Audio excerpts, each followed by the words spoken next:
Glória a Deus.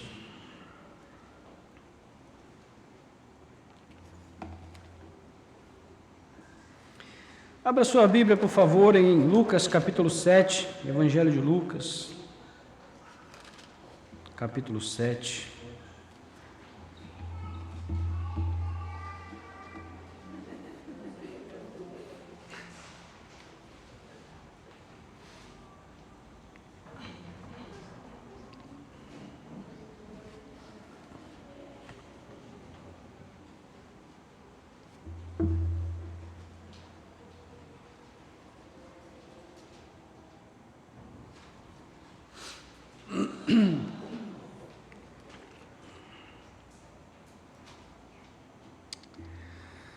Queridos irmãos, Deus tem sido bondoso para conosco.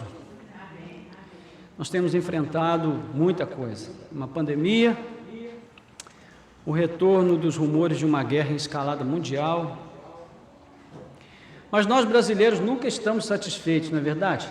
A gente sempre tem que encontrar uma crise nova para tornar a nossa vida mais emocionante. Então nós estamos agora vivendo num país conflagrado e sob grandes e sérias ameaças ao nosso bem-estar, a nossa existência como povo, como nação, tudo está sobre a mesa. Nós sabemos que desfecho haverá em tudo isso, mas o fato é que viver aqui não é para os fracos, né? É um teste para cardíaco, e nós temos vivido esses testes aí todo dia, toda semana. E o simples fato de nós ainda estarmos de pé, mantendo a nossa sanidade, a nossa fé e a nossa esperança, é uma prova contundente da bondade de Deus para com cada um de nós. Porque só a graça do Senhor pode realmente nos sustentar, não é?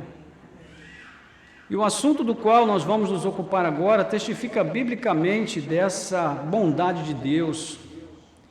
E esse assunto fala sobre dívida. Sobre dívida.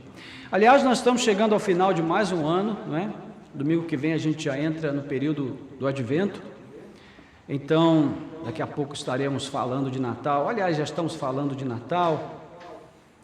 E quais são as nossas expectativas ao final de cada ano? Bom, temos muitas expectativas, mas eu acredito que uma das expectativas mais comuns é justamente aquela de saldar as dívidas contraídas ao longo dos meses, né? Nós queremos encerrar o ano com as contas pagas. No fundo, toda pessoa de bem, eu acredito que tem como um dos seus maiores prazeres na vida poder se livrar das dívidas, pagar as coisas que deve, né, andar em acerto com o sistema. Isso é bom, é correto e também é cristão, né? Mas existe uma dívida com a qual nós não costumamos nos preocupar muito, e ela é uma dívida muito importante, ela é muito séria. Embora nós devêssemos nos preocupar bastante com ela, nós nos preocupamos muito pouco, e eu falo sobre a dívida do perdão. Nesses últimos tempos, tenho percebido na igreja uma tendência que tem parecido para mim uma tendência crescente, que é a tendência de guardar ressentimentos e mágoas, de varrer para debaixo do tapete coisas que deveriam ter sido resolvidas há muito. E se existe um ambiente seguro para nós fazermos coisas perigosas, como diz o nosso bispo, né? Coisas perigosas como confessar pecados, como sermos sinceros uns com os outros, abrirmos o nosso coração, falarmos a verdade. Esse ambiente é a igreja, né? E sim, na oração do Pai Nosso, o perdão é traduzido como uma dívida. Uma dívida. Porque na nossa tradição católica nós costumávamos orar, perdoa as nossas faltas, né? Perdoa as nossas faltas, mas quando nós olhamos nas melhores traduções bíblicas, nós vamos encontrar aí a palavra dívida. E nós vamos entender no contexto do Pai Nosso que a dívida a qual o Senhor se refere é o perdão. No final ele vai explicar isso.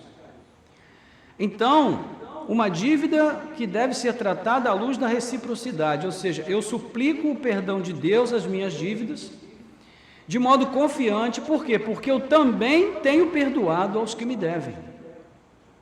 Então esse é o ponto. Portanto, a oração do Pai Nosso, ela nem pode ser feita por alguém que guarda rancor e ressentimentos em seu coração, mágoas, que tem alguém aprisionado ali nas cadeias do seu coração. Nem pode ser feita essa oração, porque quando chega nesse ponto a gente vai travar, não é? Então, se uma parte da equação falhar, se eu não puder perdoar aquele que me deve, a minha consciência mesma me condenará e vai me inibir de qualquer impulso de ir a Deus para pedir perdão, não é? Então, se eu não posso dar, eu também não me sinto em liberdade para receber. A minha própria consciência me acusa. Então, qual será a melhor forma de saldar essa dívida e de ficar em paz com a minha consciência e, sobretudo, em paz com Deus? É sobre isso que nós vamos tratar agora, à luz do Evangelho de Lucas. E antes de nós entrarmos no nosso texto propriamente dito, a fim de que a gente possa obter o melhor proveito dessa mensagem e da mensagem do texto que nós separamos, nós precisamos ver de onde ele vem. A nossa porção será Lucas capítulo 7, a partir do verso 36 até o 50. Mas nós não vamos ler agora, só quero mostrar para você de onde vem esse texto. Ele funciona como uma conclusão de uma longa sessão cheia de controvérsias de Jesus com os mestres da lei. Primeiro ponto que eles levantam é: quem pode perdoar pecados? Tudo começa lá no capítulo 5, onde surge a questão da autoridade de Jesus para perdoar pecados. Os escribas e fariseus acusam Jesus de blasfêmia, porque ele olha para um paralítico e diz: filho, os teus pecados estão perdoados. E isso causa uma comoção. E como é que Jesus responde a isso? Ele diz: olha, vocês não acolhem a minha palavra porque andam no caminho da autojustificação. Vocês se julgam merecedores do perdão de Deus, mas eu não vim chamar pessoas que se julgam merecedores, eu vim chamar pessoas que se consideram pecadores e necessitados da graça. Ou seja, como é que Jesus faz isso? Ele faz isso através de uma ilustração. Ele diz: eu não vim chamar os sãos, porque os sãos não precisam de médico. Eu vim chamar os doentes, os enfermos. Eu não vim chamar justos, eu vim chamar pecadores, aqueles que se reconhecem necessitados, não é? Então, ele diz que aqueles homens são odres velhos. O que é um odre? Um odre é uma espécie de uma bolsa de couro, onde eram colocados os líquidos antigamente, né? Água, vinho. Essa é uma espécie de uma sacola de couro, onde se guardavam, onde se armazenavam esses líquidos. Então Jesus dizia que eles eram odres velhos. O que acontecia com o odre velho? Ele partia, ele rachava, ele furava e começava a vazar os líquidos que estavam ali. Ou seja, Jesus queria mostrar que eles não tinham um coração capaz de reter a graça de Deus. Eles se esqueciam da graça, da misericórdia e logo começavam a atribuir a sua salvação à observância de certas tradições humanas, a certos rituais, né, sobretudo as leis de pureza, que não tinha muito ou nada a ver com o novo tempo no reino de Deus que Jesus estava trazendo. Então, eles não tinham condições de entender o que Jesus estava propondo ali. Um outro ponto importante é o que se deve fazer no sábado. No sábado deve-se fazer o bem. Aí chegamos no capítulo 6, onde Jesus cura no sábado e ele desperta de novo a fúria dos fariseus quando eles querem acusá-lo de estar violando a lei do sábado. E Jesus pergunta a eles se eles nunca leram quando Davi e seus homens comeram dos pães da proposição. E é claro que eles tinham lido, mas eles não haviam entendido o sentido pleno do mandamento, porque eles não queriam entender. Então Jesus explica: embora o ato de Davi e seus homens tenha sido tecnicamente uma transgressão da lei, a sua necessidade de pão para a manutenção da vida era mais importante e vinha em primeiro lugar, porque o propósito da lei é justamente a preservação da vida e a boa relação do homem com Deus. Ou seja, o objetivo da lei não era tirar a vida, e sim preservar a vida. Então Jesus que era superior a Davi, o próprio Senhor do sábado, não poderia fazer o bem no sábado? E qual foi a reação dos fariseus? Eles iniciaram ali um plano para destruir Jesus, capítulo 6, versículo 11. No final, Jesus vai denunciar os fariseus comparando a árvore má, né? Ou seja, o seu coração mau e impenitente só poderia produzir um fruto ruim. E quando eles desprezaram a sua palavra, também rejeitaram o único e verdadeiro fundamento sobre o qual o homem mau pode ser transformado, pode ser mudado em um bom homem que observa a vontade de Deus e que aprende a receber a graça de Deus, não é? Capítulo 6, 43 a 49. Então, uma observação importante é que o que as autoridades judaicas estão questionando aqui, em resumo, né, é que eles não estão aceitando essa liberalidade de Deus, em perdoar e fazer o bem a pessoas que no juízo daquelas autoridades não mereciam. Irmãos, não é essa também a nossa tendência? Ainda hoje, mesmo conhecendo o Evangelho, mesmo conhecendo a graça de Cristo, muitas vezes nós temos muita dificuldade em aceitar que Deus atribua a graça, que Deus conceda a sua misericórdia a pessoas que nós julgamos que estão abaixo da linha daqueles que merecem, não é? E aí no capítulo 7 nós vamos chegar a uma improvável demonstração de fé, quando Jesus também se encontra com aquele centurião de Cafarnaum, que vai a Jesus pedir a cura de um servo, e a forma como ele se relaciona com Jesus, mesmo sendo um gentio, e a forma como os judeus se relacionam com Jesus dentro daquela questão, mostra uma diferença assombrosa entre uma pessoa que não deveria entender a graça e a autoridade de Jesus e entende, e um outro grupo que deveria entender a graça e a autoridade de Jesus e não entende. Ou seja, os judeus queriam que Jesus curasse o servo do centurião porque diziam que ele era digno. E por que ele era digno? Porque ele tinha construído a sinagoga dos judeus. Você já ouviu isso por aí em algum lugar? Não, vamos aqui, não é, fazer uma vista grossa porque ele merece, não é? Mas com esse aqui não, vamos agir com rigidez porque ele não merece, não fez nada por nós, não é? Então veja que essa ideia do toma lá da cá já é antiga, né?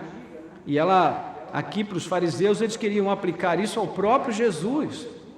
Então, o texto diz que ele era amigo dos judeus e havia construído a sinagoga deles. O que está em evidência aqui, irmãos, a questão de mérito. A essência da religiosidade humana natural é essa. Quantas vezes você ouve até crentes dizerem assim, se eu merecer, Deus vai me dar. E eu sempre digo aqui, não peça que Deus te dê o que você merece, porque senão você vai para o inferno.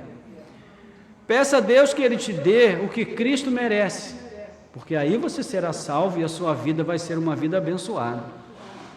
Porque somente em Cristo é que nós podemos realmente encontrar a graça em Deus, o favor, a misericórdia do Senhor. Qual é a lógica dessa religião humana? É que Deus é bom para quem merece, para aqueles que se julgam credores diante de Deus. Por outro lado, nós temos a atitude do centurião, que numa direção totalmente oposta, ele envia os seus amigos para interceptar a marcha de Jesus, dizendo o seguinte: Senhor, eu não sou digno nem de que o Senhor entre na minha casa. Olha só que diferença. Mas se o Senhor disser uma palavra, o meu servo será curado. Que fé extraordinária, não é? Não é interessante isso? Que aqueles que deveriam entender, não entenderam nada, e aquele que não deveria ter entendido, tenha entendido com tanta clareza, não é? E ele vai dizer até: Senhor, eu tenho também servos à minha disposição, eu tenho soldados sob a minha autoridade, eu digo a ele, faça isso, ele faz, eu digo, vai, ele vai, eu digo, vem, ele vem. Ou seja, ele está atribuindo a Jesus uma autoridade que os próprios parentes de Jesus não reconheceram nele. Isso é extraordinário. Ou seja, a fé, irmãos, não é uma questão de quem quer, mas de quem recebe da parte de Deus. A fé é um dom, um dom que Deus concede, né?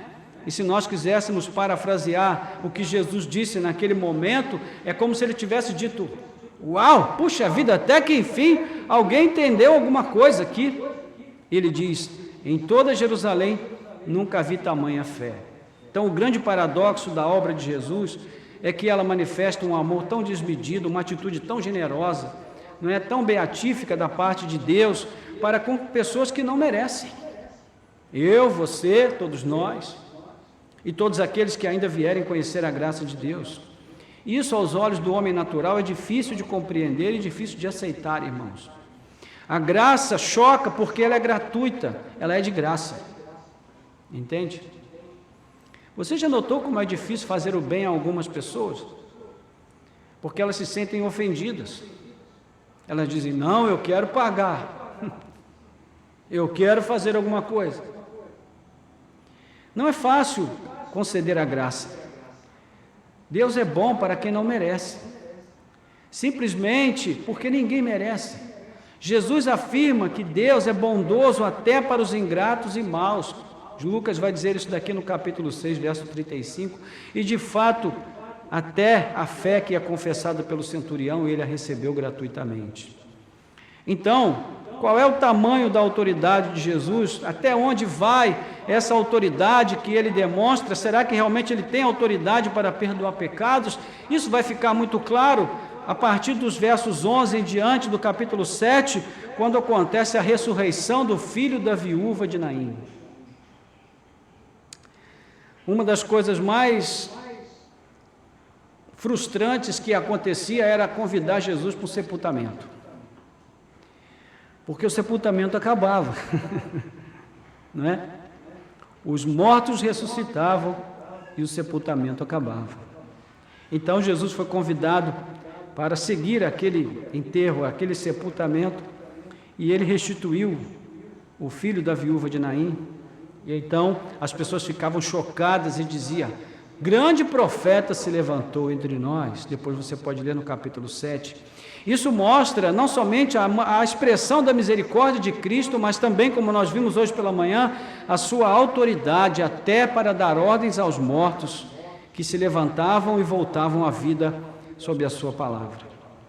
E por fim, irmãos, para a gente fechar essa introdução, Jesus também mostra que no reino de Deus essa ordem de grande e pequeno é invertida. Ele vai falar sobre João Batista e ele diz que dos homens nascidos de mulher, ninguém foi maior do que João Batista, porém, o menor no reino de Deus é maior do que João Batista.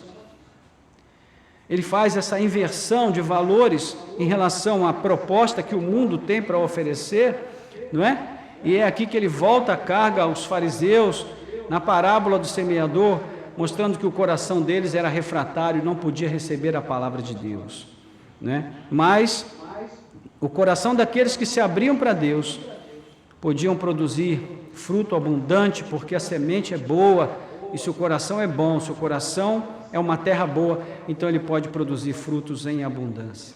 Até os publicanos acolhem com fé a pregação de João Batista, porque viram nela a revelação da justiça de Deus.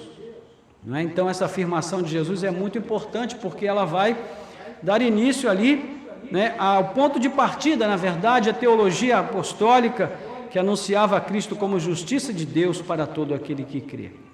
Muito bem,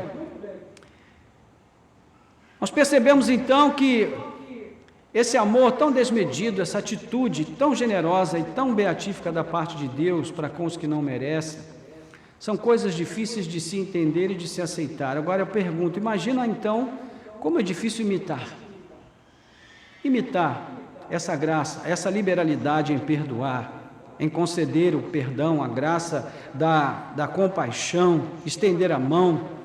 E isso nos leva ao texto que a gente separou para essa noite. Então vamos ler aí no capítulo 7, 36 a 39, e depois eu peço que você mantenha a sua Bíblia aberta.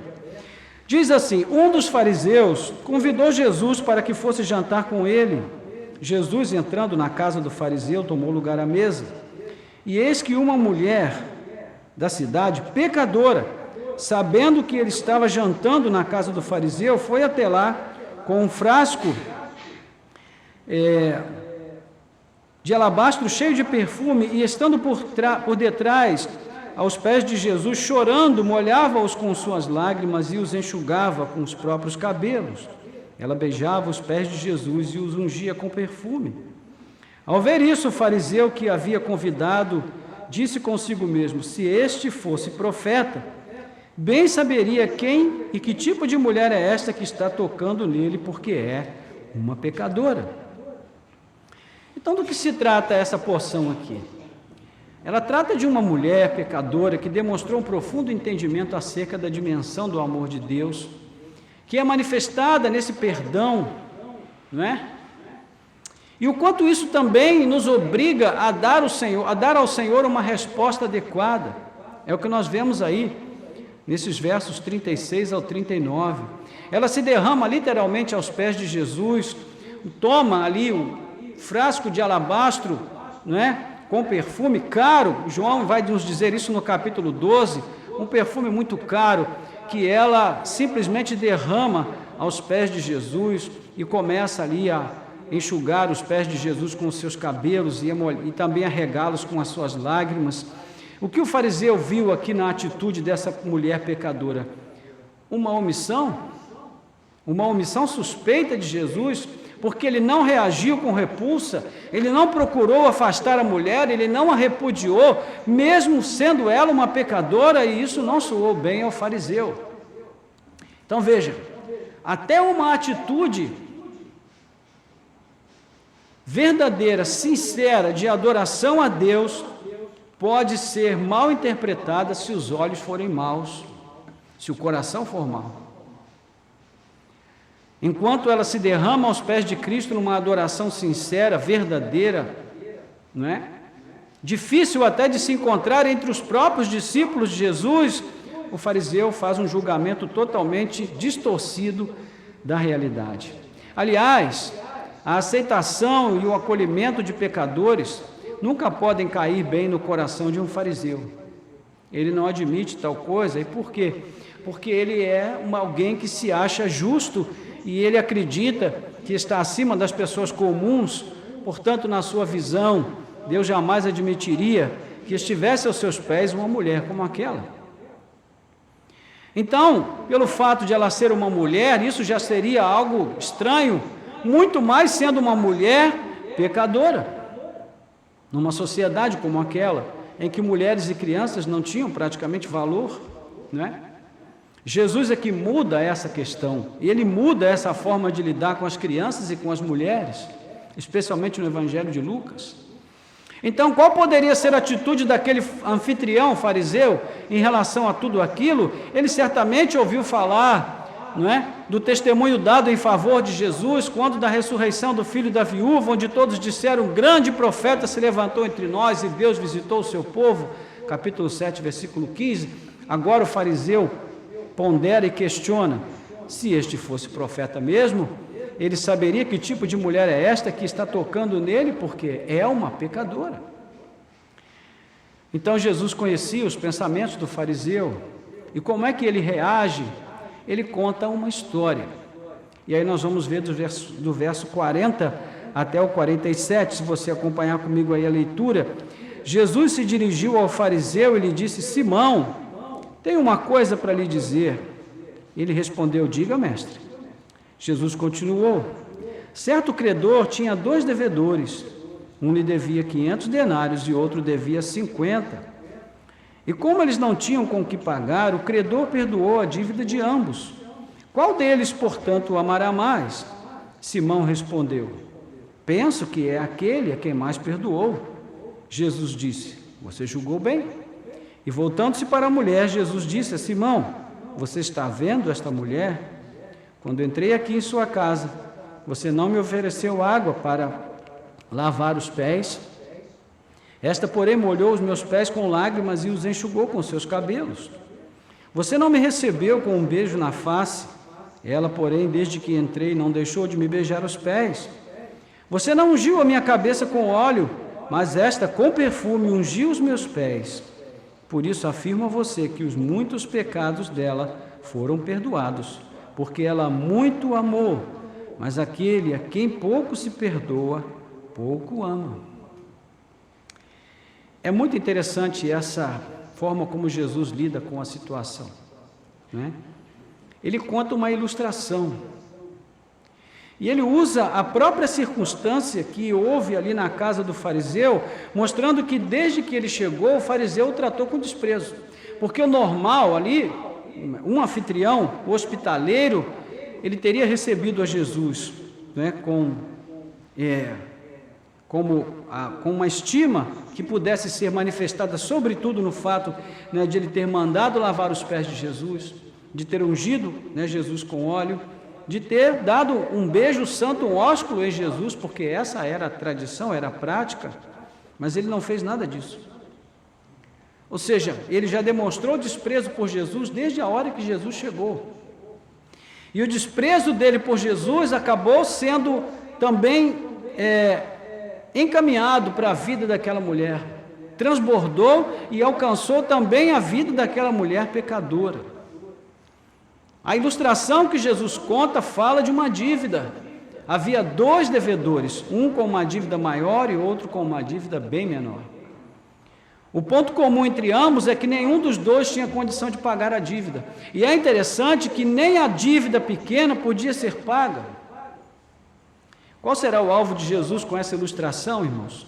Que dívida é essa descrita aqui no texto? Bom, do ponto de vista da ilustração em si, ela não se refere a nenhuma dívida no sentido literal. Mas se nós levarmos em conta o contexto que a gente preparou aqui, no qual é proposta essa história que Jesus conta e a conclusão que ele chega, então não há como deixar de perceber aonde Jesus quer levar o fariseu. A questão é que a dívida a qual se referia Jesus, ela foi contraída pelo homem desde a queda lá no Jardim do Éden. Pela desobediência de um só homem, veio sobre toda a humanidade o peso de uma dívida impagável, a dívida da transgressão do decreto de Deus. Então o pecado, além de uma afronta a Deus, também constitui um débito, entende? Mas a raça humana não tem como pagar, como saldar esse débito, seja por um pecado considerado grande ou pequeno. Pecado não tem tamanho, não é? Então o apóstolo Paulo vai nos ajudar e muito a compreender o que Jesus está ensinando aqui.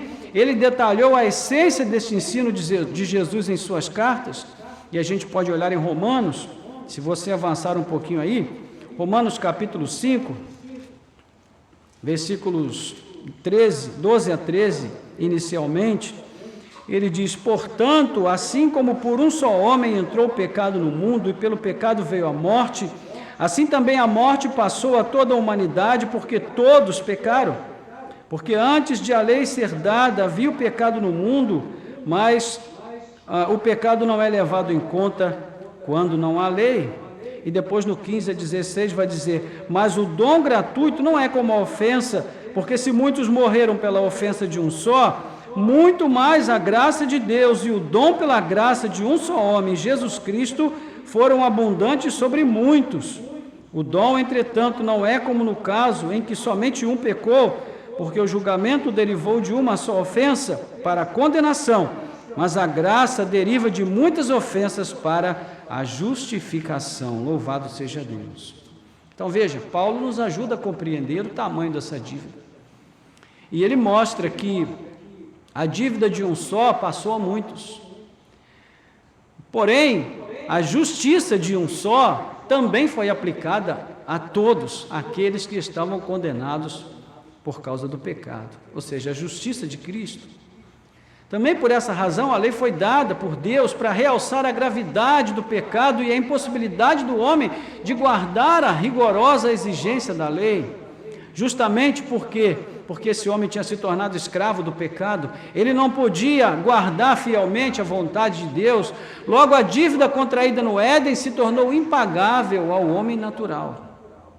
Você entende que é por isso, irmãos, que não adianta, você pode pegar uma cruz e andar de joelhos daqui a Aparecida 1000 vezes, você pode subir a escadaria da Penha de joelhos, né? Nem sei se ainda hoje se faz isso, eu acho que deve fazer ainda, né?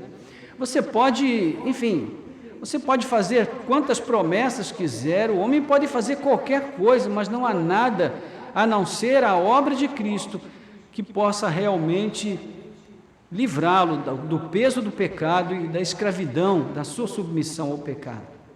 Então só havia um meio de saldar essa dívida, o perdão. Mas, nesse caso, haveria outro problema: se Deus, que é amor, simplesmente perdoasse a dívida, ele faltaria com a observância de outro aspecto das suas perfeições, que é a justiça. Então, como Deus poderia perdoar os pecados da humanidade e, ao mesmo tempo, manter-se justo? Bom, para poder perdoar a dívida do pecado e, ao mesmo tempo, satisfazer a sua justiça, Deus precisaria ser, diante do pecador, tanto justo quanto justificador. E é assim que Paulo explica, também com a intenção de mostrar que não há como o homem ter pretensão de mérito diante de Deus em relação à salvação. O mesmo texto de capítulo 5 aos Romanos, não é? Nos versos 13 e 14, o 13 a gente já até leu, mas aí no verso 14, ele também vai seguir aí a mesma linha de raciocínio com a qual ele iniciou o capítulo, e vai dizer assim: no entanto, a morte reinou desde Adão até Moisés, mesmo sobre aqueles que não pecaram, à semelhança da transgressão de Adão, o qual prefigurava aquele que havia de vir. E aí, nos versos 18 a 21, diz: portanto, assim como por uma só ofensa veio o juízo sobre todos os seres humanos para condenação, assim por um só ato de justiça veio a graça sobre todos para a justificação que dá vida.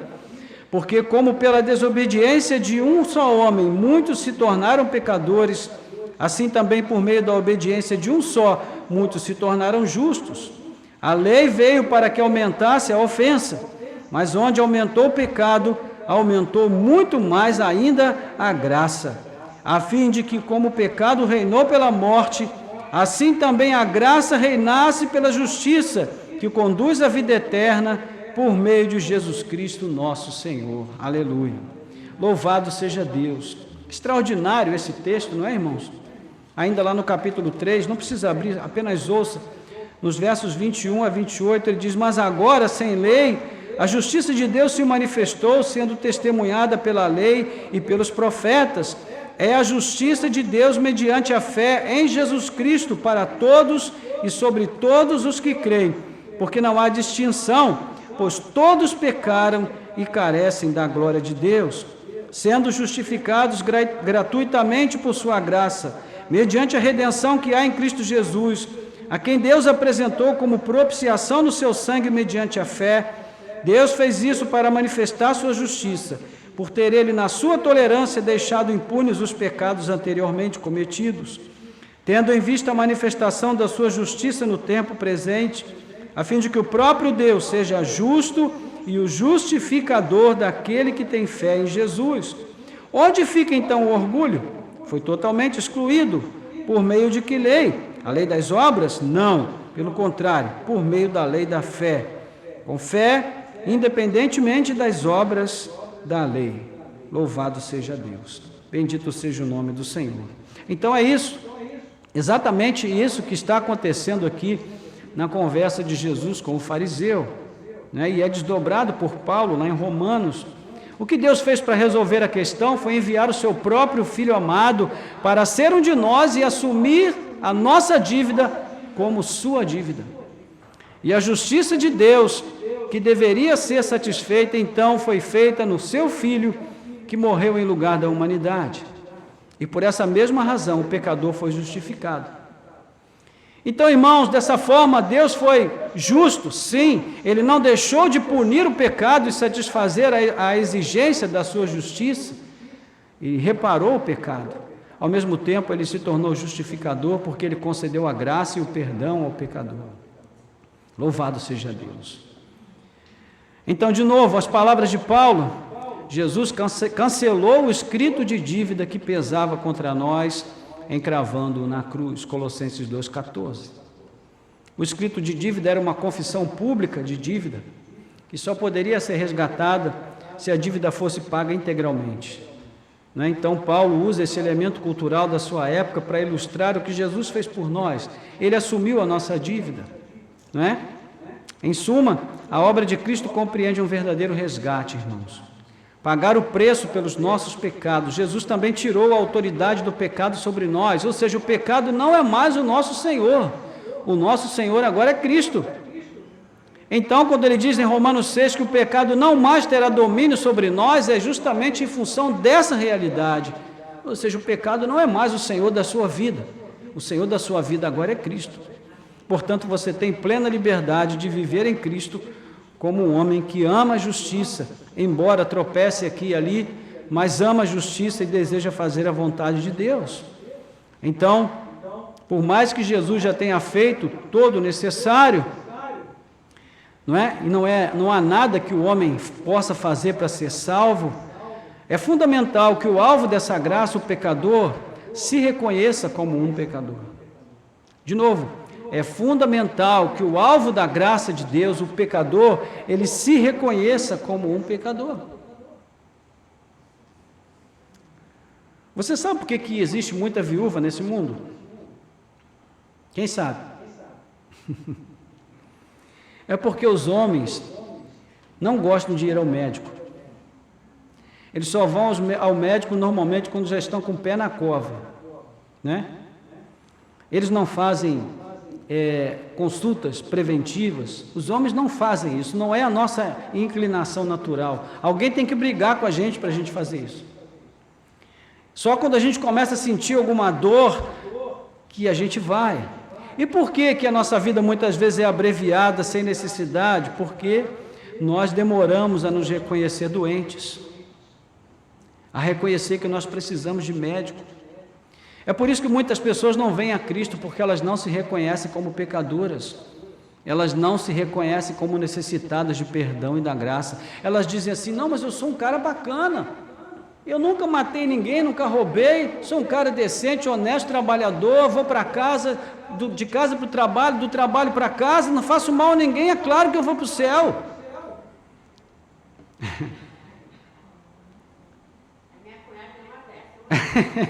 Né? Pois é, tem muita gente que pensa assim, A questão, irmãos, é que todo mundo precisa dar uma resposta adequada a Cristo. É impossível não lembrar aqui das palavras da carta aos Filipenses, quando ela afirma, né? Paulo dizendo ali que por causa de Cristo ele considera tudo como perda, tudo. E que o seu desejo é ser achado em Cristo, ele diz, não tendo justiça própria que procede da lei, mas aquela que é mediante a fé em Cristo, a justiça que procede de Deus, baseada na fé. Filipenses 3, 7 a 9. Isso aqui, irmão, se chama Evangelho. Evangelho. Conclusão, e aqui a gente já caminha para terminar. Tudo isso está envolvido nesse debate de Jesus com o seu anfitrião. O fariseu se estribava numa suposta autojustificação baseada em quê? Na observância de regras cerimoniais que já haviam em muito se distanciado do espírito verdadeiro da lei de Deus. E quando nós nos aproximamos mais do texto de Lucas, nós podemos enxergar algo que vai além. E o que seria?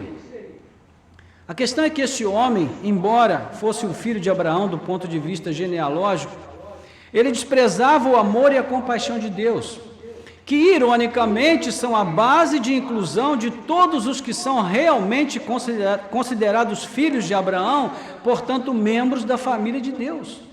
O apóstolo Paulo, escrevendo aos Gálatas, ele diz que os filhos de Abraão não são mais aqueles que são parte do povo judeu, mas aqueles que são filhos de Abraão por meio de Cristo Jesus, sejam judeus ou gentios.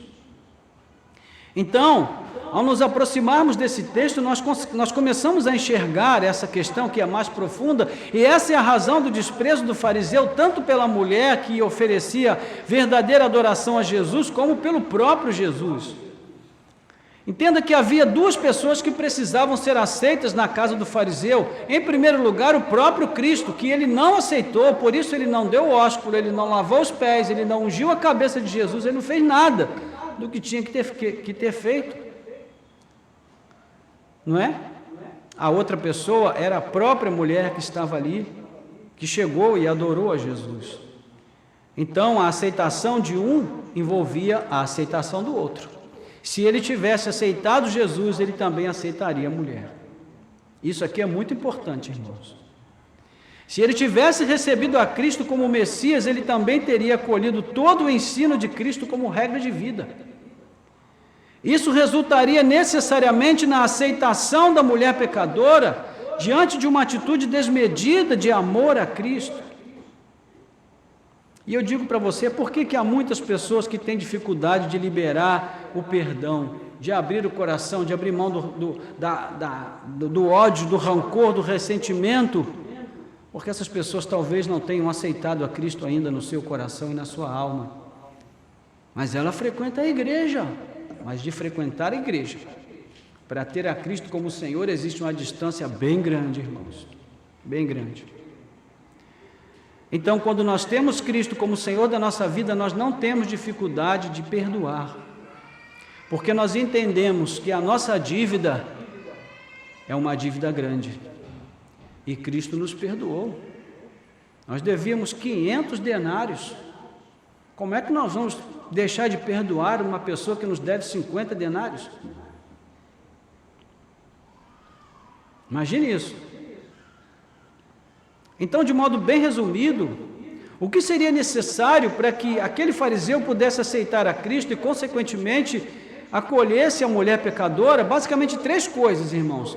A primeira coisa é que ele reconhecesse que ele era apenas um homem pobre, pecador, dependente do perdão e da graça de Cristo para escapar do inferno. Essa seria a primeira condição. Que ele se reconhecesse um pobre pecador, dependente do perdão e da graça de Cristo para escapar do inferno. Esse é o primeiro ponto. Veja, se você for comigo até Mateus capítulo 6, você vai entender isso claramente.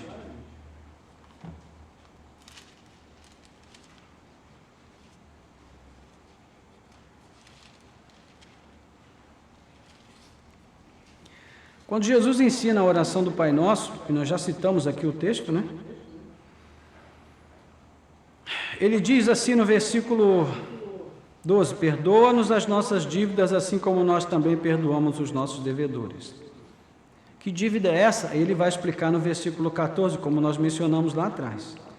Porque se perdoarem aos outros as ofensas deles, também o Pai de vocês que está no céu perdoará vocês.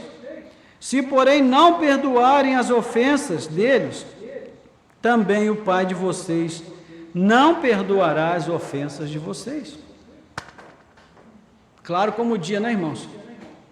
Não tem como errar aqui, não tem como dizer assim, poxa, interpretei mal. Não tem como. É a mesma coisa que ter a tabuada na mão, está ali olhando que 2 mais 2 são 4, e você cisma que na sua conta tem que dar 5. Não vai dar 5. É uma coisa simples, clara. E o nosso problema com a Bíblia, irmãos, não é com as passagens difíceis.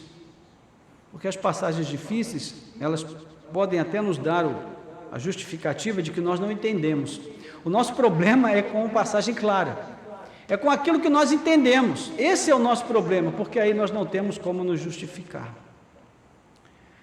A segunda coisa importante é que ele confiasse na suficiência da obra de Cristo por ele. Ou seja, Cristo é suficiente para perdoar os meus pecados. Então eu não preciso mais procurar o caminho da autojustificação, porque eu sei que não posso me justificar, eu posso confiar em Cristo, Ele é suficiente. E a terceira coisa importante é que ele imitasse a liberalidade do Senhor em perdoar, também perdoando a ofensa, que naquela conjuntura seria a ofensa da simples presença daquela pecadora em sua casa. Ou seja, para ele aquilo era uma ofensa, mas ele não foi capaz de perdoar e aceitar aquela presença ali. Fica evidente que o fariseu não poderia compreender isso da forma como nós compreendemos. Ele não tinha os evangelhos, ele não tinha a compreensão que nós temos, não é? Ele não tinha séculos de teologia que nos ajudaram a entender essas coisas. Ele também não poderia reagir de um modo tão correto, uma vez que lhe faltavam ali naquele momento as informações que nós possuímos, mas ele poderia fazer algo. Primeiro, ele poderia crer que Jesus é o Messias. E segundo, ele poderia confiar naquilo que Jesus dizia e naquilo que Jesus fazia. E isso ele não fez. Então preste atenção, e aqui eu quero caminhar para a gente fechar, mas é importante que a gente entenda bem isso. Jesus informa para nós, irmãos, que também os seus seguidores e todos os leitores de Lucas precisam entender sobre o perdão de Deus algo muito importante, muito importante. Esse perdão precisa ser passado adiante. Amém? O perdão precisa ser passado adiante. Diga aí para o seu vizinho, você precisa passar o perdão adiante.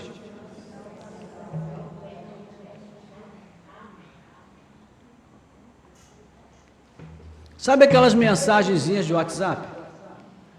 Todo dia vem um negócio desse, né? Se você não passar para 5 pessoas, vai acontecer isso, assim, assim. Se você passar para 5 pessoas, ou seja, isso, perdão, é como mensagem de WhatsApp, só que nesse caso aqui vale. Perdão precisa ser passado adiante, irmãos. Ele não pode ser retido, não é? O que temos aqui é algo muito sério. Se Cristo pagou a dívida que pesava contra nós e nos impedia de ter acesso à graça e ao perdão de Deus, ao fazer isso, por outro lado, ele nos impôs uma outra forma de débito, que é o quê? Nós nos tornamos devedores de perdão a quem pecar contra nós. Lembre-se do que nós vimos no início sobre a oração do Pai Nosso e acabamos de rever agora, é uma questão de reciprocidade. E em Mateus, Jesus conta uma história bem parecida com essa de Lucas. Os personagens são um pouquinho diferentes, mas a essência do ensino é exatamente a mesma, o perdão. Lá, um devedor foi perdoado de uma grande dívida por um governante. Mas logo que ele sai da presença desse governante, aliviado por ter sido perdoado da sua grande dívida, e era muito grande, o que ele faz?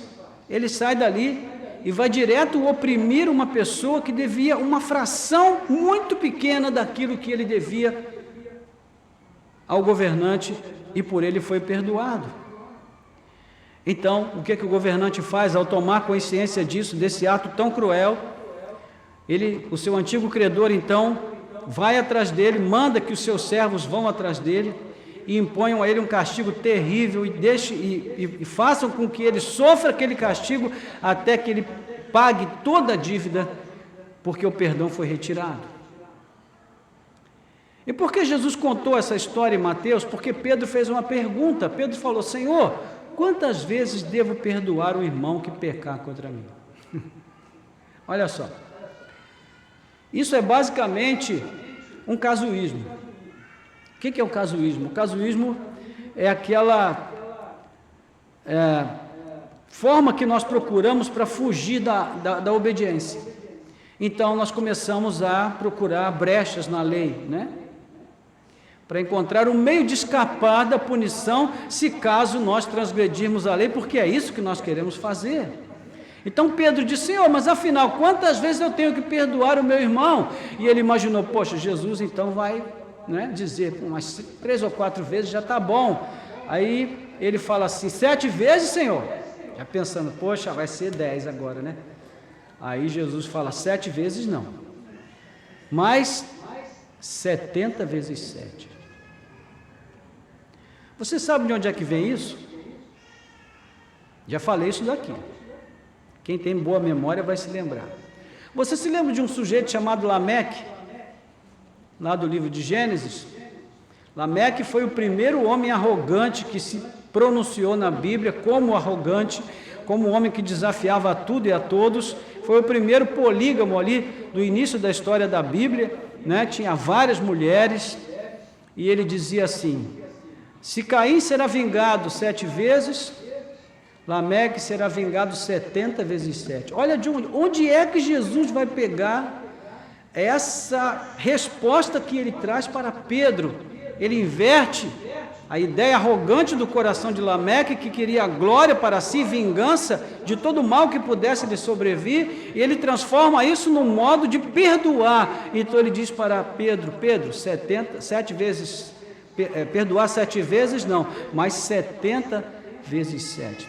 Pedro, que conhecia a história de Lameque, entendeu qual era a intenção de Jesus, não é? Percebe? Então eu digo para você, se você me perguntar, pastor, quantas vezes eu tenho que perdoar? Eu digo para você 70 vezes 7. Sabe o que significa? Sempre. Perdoar sempre. Depois você pode ler em Mateus capítulo 18, versículo 21 adiante. Então Lucas traz essa mesma pergunta lá no capítulo 17, versículos 3 a 4. Ali, a questão é que próprio Jesus propõe a pergunta. E Jesus diz assim, olha, quando o irmão pecar contra vocês, vocês não devem ter limite para perdoar. E aí os discípulos acham isso uma tarefa tão difícil que eles dizem, Senhor, aumenta-nos a fé. Então eles pensaram, para eu perdoar, sempre eu preciso de muita fé. Ao que Jesus responde, vocês não precisam de uma fé grande, vocês só precisam fazer o que eu mando. Ou seja, a questão não é de fé, e sim de obediência, não é? Então, irmãos, esse é o ponto. Então, será que agora nós já estamos em condições de responder a pergunta inicial? Qual será a melhor forma de nós saldarmos essa nossa dívida? E aqui vai a nossa aplicação. É claro que a resposta é a mesma que servia para os fariseus. Nós precisamos reconhecer, irmãos, cada um de nós, que somos apenas um pobre pecador, dependente do perdão e da graça de Cristo para escapar do inferno. Há a diferença entre um pecador e outro? Sim. Alguns pecadores usam perfume importado, outros usam perfume nacional, né? Alguns usam roupa mais cara, de grife, outros usam uma roupa mais simplesinha, mas o pecado é o mesmo. A situação de ambos diante de Deus é a mesma. Mas a boa notícia, irmãos, é que a graça de Cristo também é a mesma para todos. A graça está disponível para todos. Então, quando nós reconhecemos essa nossa condição perante Deus, isso nos nivela. Entende? Você percebe o que Paulo nos ensina em Romanos? Ele diz assim, olha, o pecado nivelou todos por baixo. Todos pecaram e foram destituídos da graça de Deus, mas Cristo nivelou todos por cima, ou seja, onde abundou o pecado, superabundou a graça. Louvado seja Deus. Então, irmãos, Cristo nos tirou de uma situação do submundo. Como Paulo vai dizer em Colossenses, capítulo 1, versículo 13 em diante, Ele nos transportou do império das trevas para o reino do Filho do seu amor. Louvado seja Deus. Grande o que Deus fez por nós. A segunda coisa que nós precisamos é confiar na suficiência da obra de Cristo por nós. Meus irmãos, Cristo morreu pelos nossos pecados de ontem, de hoje e de amanhã, até o dia em que nós chegarmos na glória celestial. Isso não é para nos tornar pecadores conscientes e acomodados. Bom, já que Cristo morreu pelos meus pecados de amanhã, então, como Lutero fala ironicamente, né, peca forte para que a graça de Deus seja abundante na sua vida. Não. Essa história de uma vez salvo, salvo para sempre, tem que ler o contexto para saber se vale ou se não vale. Porque se a pessoa diz isso com o fito de se justificar por viver uma vida de pecado deliberado, essa pessoa nunca conheceu a Cristo na verdade. Porque quem conhece a Cristo ama a justiça, a verdade e a santidade. É fraco? Sim. É dependente da graça? Sim. Todo dia, toda hora. Mas ama a justiça, ama a verdade, ama a santidade, porque ama a Cristo. Então, a obra de Cristo é suficiente para nós, irmãos. Nós não precisamos nos esforçar para mostrar para Cristo que nós merecemos, porque se isso fosse possível, Ele não teria vindo a este mundo. Não é? E terceiro, nós precisamos também imitar essa liberalidade em perdoar. Ao perdoar as ofensas que são feitas contra mim diariamente. Quantas vezes? Diariamente. Sempre, o tempo todo. Mas, pastor, já perdoei uma vez, 2 vezes, 3 vezes. Isso não significa que você tenha que continuar convivendo com aquela pessoa se ela está trazendo prejuízo sobre a sua vida, seja financeiro, seja emocional, seja o que for. Não significa que você tem que ter um relacionamento constante com ela, mesmo quando ela se mostra uma pessoa traiçoeira, perversa. Não é isso. Mas a questão é o que ficou no seu coração. Ressentimento? Mágoa? Rancor? Não, isso não pode. Então, existe uma diferença entre perdoar e ter um relacionamento íntimo, andar junto. Quando a pessoa se mostra constantemente, disposta a nos fazer o mal, muitas vezes nós precisamos nos afastar dela, irmãos. Masoquismo não tem nada a ver com o amor a Deus e às pessoas, são coisas diferentes. Amém? Então, reconhecer que sou apenas um pecador dependente da graça de Cristo para escapar do inferno, confiar na suficiência da obra de Cristo por mim, imitar a liberalidade de Cristo em perdoar, ao perdoar diariamente as ofensas feitas contra mim. Isso é o que eu devo fazer. Amém, irmãos? Nós precisamos ter cuidado com o que está acontecendo agora em nosso país. Não podemos entrar nesse jogo de ódio, de mágoa, de ofensas, não é? Não é isso que nós fomos chamados para fazer. Nós precisamos mostrar ao mundo o amor de Deus, a graça de Deus. Precisamos mostrar ao mundo que, além de direita ou esquerda, existe um único caminho que o conduz à vida, e esse caminho é Cristo. Essa é a questão que precisa ser lembrada e constantemente praticada por nós. Então, eu digo para você nessa noite, desista de guardar mágoas, desista de guardar ressentimentos, rancores, perdoe. Se você tem que procurar alguém, procure. Fale com essa pessoa, libere o perdão para ela, abra o seu coração. Disso depende o seu relacionamento com Deus, a sua confiança quanto à salvação em Cristo Jesus e a certeza de que naquele grande e glorioso dia você não será surpreendido por aquela palavra terrível: apartai-vos de mim, porque nunca vos conheci. Então precisamos, irmãos, dar a resposta adequada que Deus espera de nós. Amém? Curve a sua cabeça. Vamos orar. Nosso Deus e Pai, graças te damos, Senhor, por este privilégio que nós temos de ouvir a Tua palavra, que nos chama mais uma vez a vivenciar, ó Pai, a praticar aquilo que Cristo nos ensinou ao ter vindo ao mundo para tomar sobre si os nossos pecados. Ajuda-nos, Senhor, a fim de que a Tua palavra possa encontrar guarida em nossos corações e aquilo que nós aprendemos nessa noite nós possamos praticar, tão logo nós saiamos daqui. Pai, não podemos guardar mágoas e ressentimentos em nossos corações. A Tua palavra tem nos feito lembrar nessa noite que isso não é para os filhos de Deus. E que se nós não perdoarmos as ofensas daqueles que nos fazem mal, daqueles que nos ofendem, que nos magoam, que nos ferem, tampouco o Pai Celestial perdoará as nossas ofensas.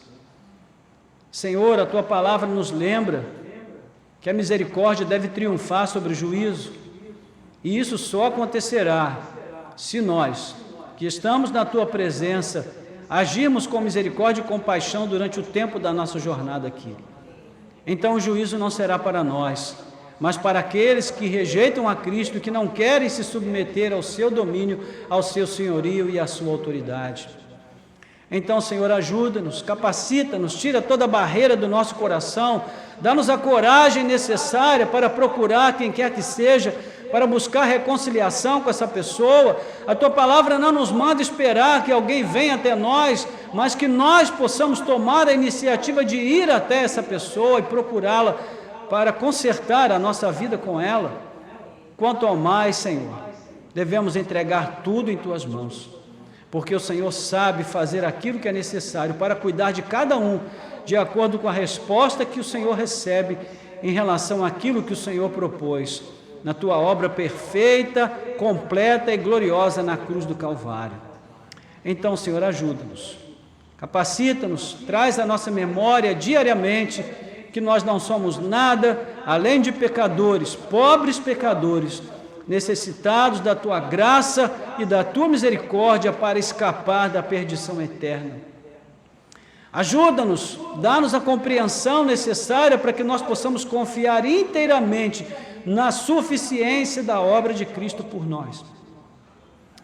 Senhor, capacita-nos a imitar a Cristo, Senhor.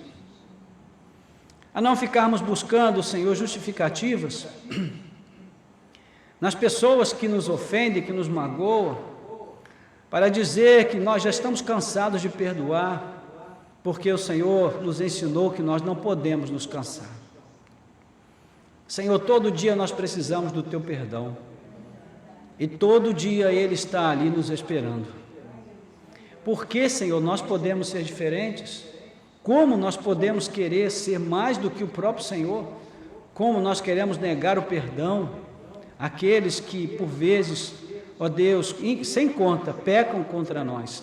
Então ajuda-nos a termos sabedoria para lidar com essa questão, mas sem perdermos a oportunidade e a chance de praticar aquilo que a tua palavra nos ensina, de imitar o Senhor das nossas vidas, que não teve, Senhor, como usurpação ficar na glória celestial, usufruindo da sua glória, do seu poder e majestade, mas deixou a sua condição para vir e viver entre nós, como um de nós, justamente para nos tirar da perdição, para nos tirar, Senhor, da prisão do pecado e também da mágoa e do ressentimento. Então ajuda-nos, capacita-nos, nós te pedimos, com gratidão, em nome de Jesus.